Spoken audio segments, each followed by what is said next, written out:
सोचिए जरा, जब बिहार में वोटर लिस्ट रिवाइज करने का प्रोसेस, जिसे कहते हैं स्पेशल इंटेंसिव रिवीजन, कंट्रोवर्सी का सब्जेक्ट बन जाए और इलेक्शन कमीशन ऑफ इंडिया को कोर्ट की स्ट्रिक्ट ऑब्जर्वेशंस भी झेलनी पड़े, तब कमीशन ने डिसाइड किया कि एक pan India clean up drive शुरू करने का। मतलब बिहार में मिली फटकार ने ईसीआई को हिला दिया और अब वो पूरे देश में वोटर रोल्स की सफाई करने निकल पड़े हैं। मतलब कि अब कौन सा स्टेट नेक्स्ट है जिसके बारे में ईसीआई ने अब कोर्ट में खुले तौर पर कहा है, इस वीडियो में समझते हैं। अब व्यूवर्स, आपको बता दें कि ईसीआई फुल स्विंग में है और सोर्सेज के हिसाब से अगले कुछ दिनों में अनाउंस होने वाले हैं नेशन वाइड एसआईआर शेड्यूल। ये प्रोसेस कंट्री के 10 से ज्यादा स्टेट्स और एक यूनियन टेरिटरी में शुरू होगा, जिसमें फोकस होगा असम, तमिलनाडु, पुडुचेरी, केरला एंड वेस्ट बंगाल जैसे इलेक्शन बाउंड रीजन्स पर। देश के हर कोने में ईसीआई के ऑफिसर्स और सीईओज अब टाइट स्क्रूटनी के अंदर है। अक्टूबर 23 को न्यू दिल्ली में कंक्लूड हुए 2-डे conference of chief electoral officers, जहां हर स्टेट और यूटी के हेड्स ने अपनी रेडीनेस दिखाई और वोटर लिस्ट रिवीजन पर फीडबैक शेयर किया। इस कॉन्फ्रेंस को प्रिसाइड किया chief election commissioner Gyanesh Kumar के साथ election commissioner Sukhbir Singh Sandhu and Vivek Joshi ने। अब मीटिंग का मेन पर्पस था to assess how prepared each state and union territory is for the nation wide SIR. Official statement के मुताबिक the commission assess the progress made on the directions previously issued to the CEOs to map the current electors with the electors as per the last SIR. अब ये SIR process 2 phases में होने वाले हैं। Sources के according the commission heard the points raised by the CEOs of all states while it responded to general queries and held a presentation on the SIR.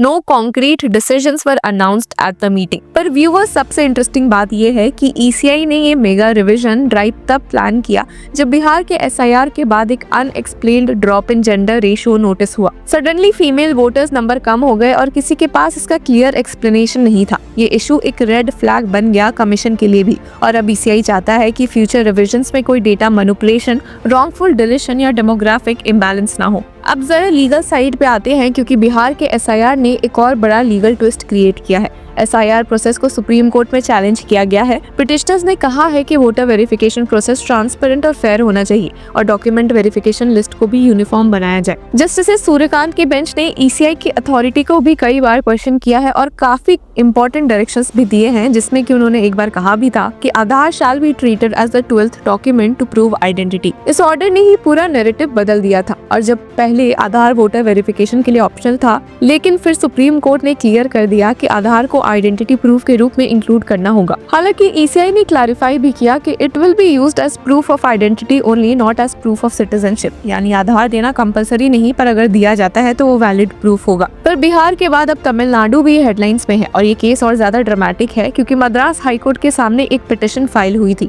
Bye former AIADMK MLA B Sathyanarayanan, जिन्होंने 2021 assembly elections T Nagar constituency से contest किया था। उनका कहना था कि वो election सिर्फ 137 वोट से हारे और ये डिफीट हुआ mass deletion of genuine voters के कारण। पिटिशन में उन्होंने कहा कि there was a systematic failure in maintaining the electoral rolls. उन्होंने एलिगेशंस लगाए कि इलेक्टोरल रोल्स में duplicate entries, inclusion of non resident voters और इवन डिसीज्ड वोटर्स मौजूद थे, और बीएलओज ने फील्ड वेरिफिकेशन किया ही नहीं, रिपोर्ट्स बस पेपर पे बना दी गई। उन्होंने कोर्ट को बताया कि the BLOs have prepared reports without conducting actual field visits, thus defeating the very purpose of electoral verification. उनका आर्ग्यूमेंट था कि ये सिर्फ नेग्लिजेंस नहीं बल्कि डिरेलिक्शन ऑफ ड्यूटी है, और अगर ऐसी ही गलतियां होती रही तो allowing such discrepancies would compromise the integrity of the final electoral roll, thereby impacting the fairness of the upcoming elections. अब ये आर्ग्यूमेंट सीधा हिट करता है डेमोक्रेसी के हार्ट पे, क्योंकि अगर वोटर लिस्ट गलत है तो पूरा इलेक्शन क्रेडिबिलिटी लूज कर देता है। अब मद्रास हाईकोर्ट ने जब ईसीआई से क्लैरिफिकेशन मांगा तो कमीशन के स्टैंडिंग काउंसिल निरंजन राजगोपाल ने कहा कि the special intensive revision for the Tamil Nadu electoral rules will commence in a week. उन्होंने अश्योर किया कि पिटिशनर के ग्रीवांसेस को इफेक्टिवली एड्रेस किया जाएगा थ्रू दिस रिवीजन। कोर्ट ने ये सबमिशन नोट किया और केस को 1 हफ्ते के लिए अर्जन कर दिया। अब इससे एक चीज तो क्लियर हो गई है व्यूअर्स की ईसीआई अब प्रेशर में है, और ट्रांसपेरेंसी इंश्योर करना अब सिर्फ एडमिनिस्ट्रेटिव ड्यूटी नहीं बल्कि कॉन्स्टिट्यूशनल नेसेसिटी बन गई है। सत्यनारायण ने अपने पिटिशन में आर्टिकल 326 का रेफरेंस भी दिया, जिसमें लिखा है right to vote is guaranteed to all citizens of India. उनका कहना था कि ECI और उसके ऑफिसर्स ने representation of the people's act 1950 और कमीशन के अपने ही गाइडलाइंस वायलेट किए हैं। The election commission's failure to act decisively would not only perpetuate electoral malpractice but also erode public trust in the democratic process. उन्होंने court से direction मांगा कि ECI को रीवेरिफिकेशन करनी चाहिए ताकि रॉन्गफुल इंक्लूजन और डिलीशंस दोनों करेक्ट हो सके। ये लाइन एक वार्निंग थी कि अगर वोटर लिस्ट ठीक नहीं हुई तो डेमोक्रेसी की क्रेडिबिलिटी खतरे में है। अब ECI के लिए ये सब एक वेकअप कॉल था। बिहार और तमिलनाडु जैसे केसेस ने कमीशन को रियलाइज कराया कि वोटर डेटा क्लीन अप एक टेक्निकल एक्सरसाइज नहीं बल्कि पॉलिटिकल ट्रस्ट बिल्डिंग प्रोसेस भी है।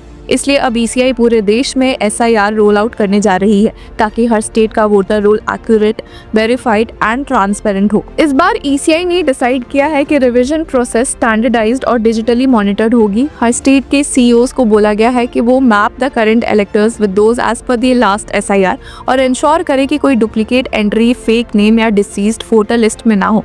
अब ECI के एक सीनियर ऑफिशियल ने कहा है कि transparency, technology and trust, these are the 3 pillars of the upcoming nation wide SIR। यानी कि digital tracking, booth level verification और डॉक्यूमेंट बेस्ड आइडेंटिटी प्रूफ सब कॉम्बाइन करके एक एक्यूरेट डेटाबेस रेडी किया जाएगा। तो अब आम वोटर्स के लिए इसका मतलब क्या है? सिंपल है, अगर आप चाहते हो कि आपका नाम वोटर लिस्ट में रहे तो अपनी डिटेल्स वेरीफाई करना अभी से शुरू कर दीजिए।